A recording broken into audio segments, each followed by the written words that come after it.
నువ్వు మళ్ళీ అబద్ధం ఆడుంటే బాగుండేది జగన్, ఒకసారి నువ్వు కూడా మళ్ళీ అబద్ధాలు ఆడితే బాగుండేమో అని చెప్పి మళ్ళీ ఒకసారి నన్ను ఎవరైనా అడిగితే, లేదు ప్రతిపక్షంలో కూర్చునేదానికైనా నేను వెనకాడను, కానీ అబద్ధం మాత్రం ఆడలేను అనే మాట నా నోట్లో నుంచి వస్తుంది. ఎందుకు చెప్తా ఉన్నానో తెలుసా? ఈ మాట బహుశా చాలామందికి నేను ఈ మాట అన్నప్పుడు బహుశా నచ్చకపోవచ్చు, కానీ ఎందుకు నేను ఆ మాట చెప్తా ఉన్నాను అంటే, విలువలు విశ్వసనీయత అన్న పదానికి అర్థం అనేది ఉండాలి. రాజకీయాలలో సరే అధికారంలో ఉంటాం, ప్రతిపక్షంలో ఉంటాం, మళ్ళీ అధికారంలోకి వస్తాం, కానీ మళ్ళీ మనం అధికారంలోకి రావాలి అని అంటే మళ్ళీ మనం అధికారంలోకి తీసుకొచ్చేది ఏమిటి? మన విశ్వసనీయత, మన క్రెడిబిలిటీ, మన విలువలు, మన విశ్వసనీయతనే మనం మళ్ళీ అక్కడికి తీసుకొస్తాయి. మనం చేసిన ప్రతి పని, కుటుంబానికి మంచి జరిగిచ్చే కార్యక్రమాలు మనం చేస్తా పోతే, అబద్ధాలకు రెక్కలు కట్టిన వాళ్ళు ఏమన్నారు? ఇంటింటికి పోయి వాళ్ళు చేసిన ప్రచారాలు ఏమైనాయి?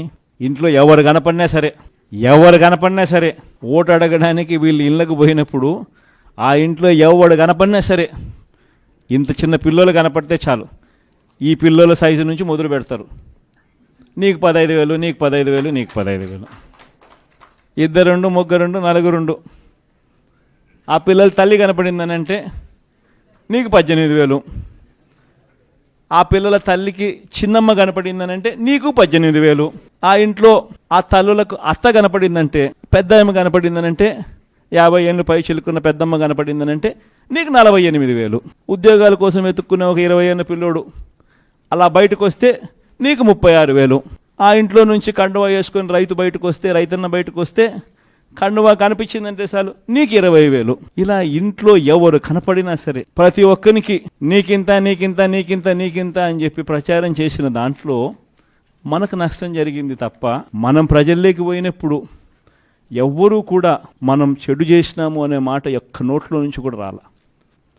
ఈరోజు ఏ తెలుగుదేశం పార్టీ కార్యకర్త కానీ, ఈరోజు ఏ తెలుగుదేశం పార్టీ నాయకుడు కానీ ఎవరు కూడా ప్రజల్లోకి పోయే పరిస్థితి లేదు, ప్రజల ఇళ్ళకు పోయే పరిస్థితి లేదు. ప్రజల ఇళ్ళకు పోవడం మొదలుపెట్టి తిరగడం మొదలు పెడితే ఆ ఇంట్లో నుంచి ఆ పిల్లోళ్ళు అడగడం మొదలు పెడతారు మా 15,000 ఏమైందని, ఆ ఇంట్లో వాళ్ళ తల్లులు అడగడం మొదలు పెడతారు మా 18,000 ఏమైందని, ఆ ఇంట్లో పెద్దమ్మలు అడగడం మొదలు పెడతారు మా 48,000 ఏమైందని, ఆ ఇంట్లో నుంచి వచ్చే రైతు అడగడం మొదలు పెడతారు మా 20,000 ఏమైందని, ఆ ఇంట్లో నుంచి ఉద్యోగం కోసం ఎతికి ఆ పిల్లోడు అడుగుతాడు మా 36,000 ఏమైందని చెప్పి. ఇలా ఇంట్లో నుంచి ఏ వాయిస్ వినపడినా కూడా ఆ రోజు మాట చెప్పినావు, ఈరోజు పరిస్థితి ఏమిటి అని చెప్పి అడిగే ప్రశ్నే తెలుగుదేశం పార్టీకి సంబంధించిన ప్రతి క్యాడరు, ప్రతి నాయకుడు ఈరోజు ప్రజల్లోకి పోయినప్పుడు వాళ్ళకు కనిపించేది, వినిపించేది ఇవే మాటలు, ఇవే గొంతు. ఏ పథకం కావాలన్నా ఇంటి వద్దకే వచ్చే పాలన పక్కకెళ్ళిపోయి ఈరోజు మళ్ళీ పరిస్థితి ఏమిటి? ఏది కావాలన్నా మళ్ళా జనభూమి కమిటీల చుట్టూ తిరగాల్సిన పాలన. ఇప్పటికే 1,50,000 పెన్షన్ కటింగ్, 1,50,000 పెన్షన్ ఇప్పటికే తొలగించేసినారు. రాష్ట్రంలో జరుగుతూ ఉన్న దారుణమైన రేపులు చూస్తూ ఉంటే ఆశ్చర్యం కలిగించే విధంగా ఉన్నాయి. చిన్నపిల్లల్ని సైతం వదిలిపెట్టుకోకుండా జరుగుతూ ఉన్న మారణ హోమాలు కనిపిస్తూ ఉన్నాయి. రెడ్ బుక్ పాలనాట విచ్చల విడిగా వదిలేసినారు. ఏమైనా మీరు చేయండి, ఎవరినైనా మీరు కొట్టండి, కేసులు పెట్టడానికి ఎవరైనా వస్తే ఉల్టా కేసులు, దొంగ కేసులు, ఉల్టా కేసులు వాళ్ళ మీదే మేము పెడతాం, అన్ని రకాలుగా మేము మీకు తోడుగా ఉంటామని చెప్పి పోలీసులు సైతం డ్యూటీని మర్చిపోయి 3 సింహాలకు, టోపీ మీద ఉన్న సింహాలకు సెల్యూట్ కొట్టడం మానేసి రాజకీయ నాయకులకు సెల్యూట్ కొట్టే పరిస్థితిలోకి వ్యవస్థ దిగజారిపోయింది. ఎక్కడ చూసినా స్కాములే. స్కాముల్లో కూడా ఎలా కొత్త రకాలుగా ఎలా ప్రజలను పిండాలి అని చెప్పి ఏకంగా స్కాములు తయారవుతున్నాయి. టెండర్లకు, శాండ్ టెండర్లు మొన్న 2 రోజులే గడువు, అది కూడా పండగ రోజు. కనీసము శాండ్ టెండర్లు పిలిచేయాలంటే ఎవరికి తెలియని కూడా తెలియదు శాండ్ టెండర్లు పిలుస్తున్నారని. అది కూడా 2 రోజులు ఇచ్చిన టైము, అది కూడా ఎవడు పోకుండా చూసుకునే కార్యక్రమాలు. అంటే ఇంతటి దారుణంగా జరుగుతూ ఉంది. ఎన్నికలకు ముందేమో ఫ్రీ ఇసుక అంటారు, ఎన్నికలు అయిపోయిన తర్వాత చూస్తే ఇసుక రేటు చూస్తే మన ప్రభుత్వం కన్నా డబుల్ రేటు, ట్రిపుల్ రేటు. మన ప్రభుత్వంలో పరిస్థితి ఏమిటి అని అంటే కనీసం రాష్ట్ర ఖజానాకు డబ్బులు వచ్చి ప్రజలకు రీజనబుల్ రేట్లో ఇసుక అందుబాటులోకి వచ్చేది. మన హయాంలో వర్షాకాలంలో ప్రజలకు అందుబాటులో ఉండడానికి మనం ఇసుక రీచ్ల్లో పెడితే వీళ్ళు వచ్చిన నెల రోజులు తిరక్క మునిపే రీచ్లు ఖాళీ. గవర్నమెంట్కి ఆదాయం 0, రేట్లు చూస్తే 2 3 పెరిగినాయి. ఇసుక టెండర్లలో కూడా ఆశ్చర్యం, 2 రోజులు, అది పండగ రోజు ఎవడు రాకుండా ఇసుక టెండర్లు కూడా కైవసం చేసుకోవడం. ఇక మద్యం గురించి అయితే మాట్లాడాల్సిన పనుల.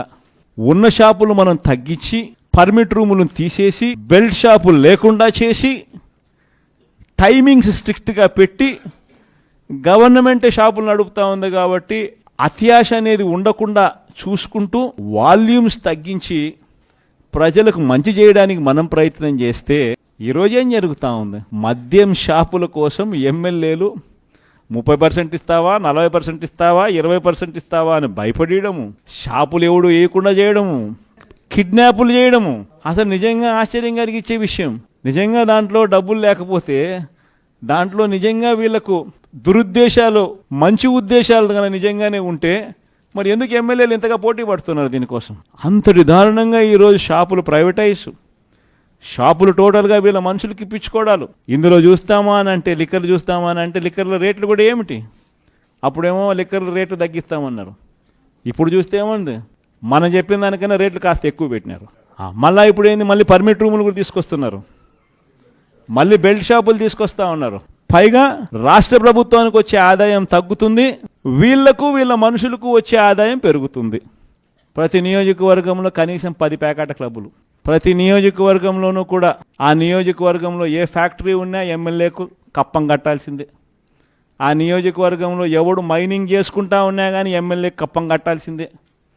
ఆ నియోజకవర్గంలో ఎవడు గ్రావెల్ తోలుకుంటా అన్నా కూడా ఎమ్మెల్యే కప్పం కట్టాల్సిందే. ఆ నియోజకవర్గంలో ఎవడు ఏ వ్యాపారం చేయాలనుకున్నా, వ్యాపారం చేయాలనుకుంటే ఎమ్మెల్యేకి డబ్బులు ఇవ్వకపోతే అసలు వ్యాపారమే లేదు. కానీ మోస్ట్ ఇంపార్టెంట్ థింగ్, నేను ఒకే ఒక సబ్జెక్ట్ మీద మాట్లాడతా, ఇది సోషల్ మీడియా. అన్నిటికన్నా మోస్ట్ ఇంపార్టెంట్ ఆస్పెక్ట్. ఇక్కడ ఉన్న ప్రతి ఒక్కరూ నేను చెప్తా ఉన్నా, ధ్యాస పెట్టాల్సిన ఆస్పెక్ట్. ప్రతి నియోజకవర్గ ఇన్ఛార్జు ఇది అర్థమయ్యేట్టుగా చెప్పాల్సిన ఆస్పెక్ట్. ప్రతి గ్రామంలో ఉన్న మన గ్రామ స్థాయి లీడర్కు కూడా ఇది అర్థమయ్యేట్టుగా మనం చెప్పాల్సిన ఆస్పెక్ట్. ఒక్కటే నేను మీకు చెప్తా ఉన్నా, జిల్లా అధ్యక్షులు, అనుబంధ సంఘాలకు సంబంధించిన అధ్యక్షులు, రేపొద్దున మన ప్రభుత్వం వస్తే మీ పర్ఫార్మెన్స్ ఆధారంగా, మీ పర్ఫార్మెన్స్ ఆధారంగా మరొకసారి విషయం చెప్తా ఉన్నా, మీ పర్ఫార్మెన్స్ ఆధారంగా మీ ప్రమోషన్లు కూడా దాని మీదనే ఆధారపడి ఉంటాయని సందర్భంగా చెప్తాను. ప్రూవ్ చేసుకోండి. ప్రతిపక్షంలో ఉన్నప్పుడే ప్రూవ్ చేసుకునే అవకాశం వస్తుంది. ప్రూవ్ చేసుకోండి. ప్రమోషన్ ఇచ్చే బాధ్యత నాది. ఈరోజు మనం యుద్ధం చేసేది ఒక చంద్రబాబు నాయుడుతో కాదు, యుద్ధం చేసేది మనం ఒక చెడిపోయిన ఒక వ్యవస్థతో యుద్ధం చేస్తా ఉన్నాం. ఒక ఈనాడు, ఒక ఆంధ్రజ్యోతి, ఒక టీవీ5, వీళ్లకు తోడు వీళ్ళ దుర్మార్గమైన ఒక సోషల్ మీడియా ఎంపైర్, రాక్షసులతో యుద్ధం చేస్తూ ఉన్నాం. ఈ రాక్షసులు ఎంత దారుణమైన వాళ్ళు అంటే, వీళ్ళే ఒక అబద్ధం క్రియేట్ చేస్తారు, వీళ్ళే ఆ అబద్ధానికి రెక్కలు కడతారు, వీళ్ళే ఆ అబద్ధాన్ని గోబెల్స్ ప్రచారంలో భాగంగా ఇంతమంది కలిసి ఒకే మాట మాట్లాడడం మొదలు పెడతారు. ఇటువంటి దుష్ప్రచారాన్ని మనం తిరిగి తిప్పి కొట్టగలగాలి అని అంటే అంతకన్నా స్ట్రాంగ్గా మన సోషల్ మీడియా తయారు అయితే తప్పనిచ్చి మనం కొట్టలేం. గ్రామ స్థాయిలో జరుగుతూ ఉన్న అన్యాయాలను మనం సోషల్ మీడియాలోకి తీసుకొస్తాం. మన మెసేజ్ కూడా పార్టీ ఇక్కడ నుంచి మెసేజ్ గ్రామ స్థాయిలోకి పర్కులేట్ అవుతుంది. ఇది సోషల్ మీడియా పవర్. ఒకవైపున నియోజకవర్గంలో జరుగుతూ ఉన్న ఆకృత్యాల మీద వాళ్ళు చూపించడం మొదలు పెడతారు. రెండో వైపున మనం ఇక్కడి నుంచి ఏదైనా మెసేజ్ ఇచ్చినప్పుడు ఇన్ని లక్షల మందికి, ఇన్ని కోట్ల మందికి పర్కులేట్ అవుతుంది ఒకే వాయిస్ కింద. ఇది జరగాలి. This is the biggest challenge.